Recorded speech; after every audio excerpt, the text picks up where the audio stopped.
பௌர்ணமியில சந்திர கிரகணம் வர்றது வந்து விசேஷமானு கேட்டா அன்னைக்கு வந்து வரக்கூடிய ஃபுல் எனர்ஜி லெவல்லையும் நம்மளுக்கு வேஸ்ட் தான். மாசம் மாசம் வரக்கூடிய பௌர்ணமியில உங்களுக்கு லூனார் எனர்ஜி 100% கிடைக்கும் மற்ற நாட்கள் கம்பேர் பண்ணும்போது.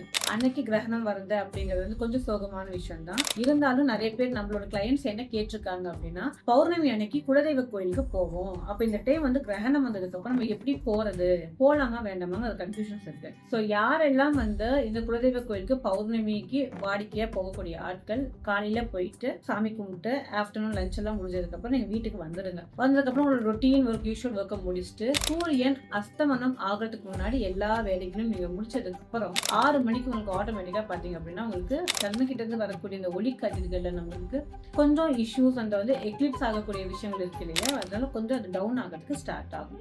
6 மணிக்கு மேல மெயினா குளிக்கிறதோ இல்ல சமையல் செய்யறதுக்கான ஒரு ஆக்டிவிட்டியை பண்றது, ஃபுட்டை வெளியில ஆர்டர் பண்ணி நம்ம வாங்கி சாப்பிடுறது, இந்த மாதிரி விஷயங்கள் டோட்டலா நீங்க அவாய்ட் பண்ணிட்டு கரெக்டா 9:15 இருந்து 1 மணி மிட்நைட் வந்து ஒரு 1 o'clock வரைக்கும் உங்களுக்கு வந்து கிரகணம் பீரியடா வந்து ஆன்லைன்ல போட்டாலே வருங்க. லூனார் எனர்ஜி ரொம்ப இருக்கிறதே ரொம்ப டவுன் ஆகும்.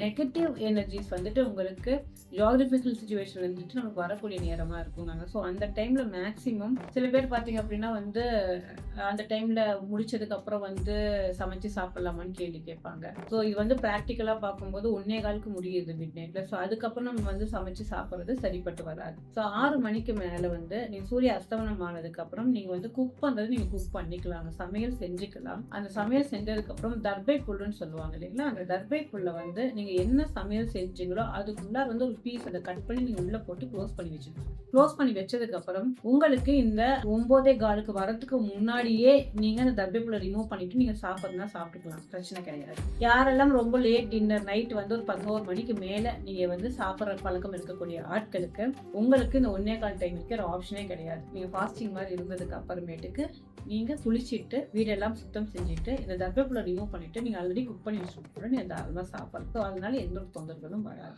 அடுத்தது பாத்தீங்கன்னா மேக்சிமம் வந்து சில டைம்ல வந்து ஈவினிங் இந்த ஆஃப்டர்நூன் டைம்ல ஆரம்பிக்கக்கூடிய இந்த சந்திர கிரகணம் உங்களுக்கு ப்ராப்ளமேட்டிக்கா இருக்குங்க. நைட்டு வரக்கூடிய இந்த சந்திர கிரகணம் உங்களுக்கு தொந்தரவுகளை பெரிய அளவுக்கு கொடுக்காது. நைட் டைம் வந்துட்டு உங்களுக்கு முடிக்கக்கூடிய அந்த பழக்கங்கள் இருந்துச்சு அப்படின்னு பாத்தீங்கன்னா சந்திரனை சார்ந்து வரக்கூடிய மந்திரங்கள் உங்களுக்கு வந்து ஸ்தோத்திரங்கள் நீங்க படிக்கலாம். ஏன்னா அந்த இடத்துல வந்து உங்களுக்கு உங்க வீட்டுக்கிட்ட இருக்கக்கூடிய ஏதாவது ஈவில் ஃபோர்ஸ் இருக்கு, திருஷ்டிகள் இருக்கு அப்படின்னா கட்டாயமா கழிக்கும். அதே மாதிரி மிருத்யுஞ்சய ஹோமம் வந்து உங்ககிட்ட உங்களோட இதுல வந்து ஜபிக்கிற மாதிரியான விஷயங்கள் உட்காந்து நீங்க மெடிடேட் பண்ற மாதிரியான இருந்தது அப்படின்னா நீங்க தாராளமா பண்ணலாம். ஸோ இந்த விஷயங்கள் நீங்க கடைபிடிச்சிங்க அப்படின்னா வரக்கூடிய சந்திர கிரகணம் வந்து பெரிய அளவுக்கு ஒரு பாதிப்பை கொடுக்காது.